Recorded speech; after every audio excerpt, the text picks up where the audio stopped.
आता आमच्या पिढीच्या वेळेला हे काही प्रॉब्लेम्स नव्हते असं नाही, म्हणजे कारण ॲडजस्टमेंट करणं हे तेव्हा आमच्या आईवडिलांचं आम्ही बघत आलो आणि तेच तसंच आम्ही वागत आलो.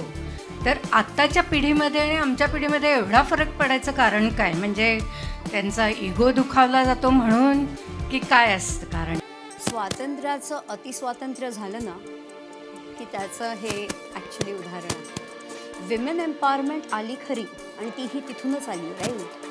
पण ती आल्यामुळे आपले अँटिनाज उभे राहिले आणि त्या विमेन एम्पॉवरमेंटचा खरा अर्थ समजल्याशिवायच आपण अननेसेसरी आपल्यातलं मॅस्क्युलॅनिझम काढायला लागलो आणि जिथे आपल्याला वाटायला लागलं तू कोण आहेस मला सांगणारा. पण विमेन एम्पॉवरमेंटला खूप रॉंगली डिफाईन केलं गेल्यामुळे अननेसेसरी कुठेतरी मेकॅनिकल थिंकिंगसुद्धा बऱ्यापैकी आलं आहे. त्यामुळे तू कोण आहेस मला बोलणारा, माझ्या आईवडिलांनी कधी मला नाही बोललं, who are you to tell me that. So ह्यात इगोही आला.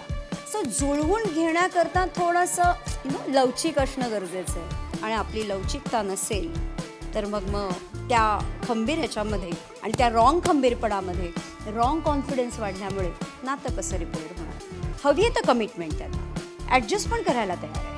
नातं नकोय असंही नाही, डिवोर्सचा टॅगही नकोय, पण नक्की काय करायचं सांभाळायचं म्हणजे हेच माहिती.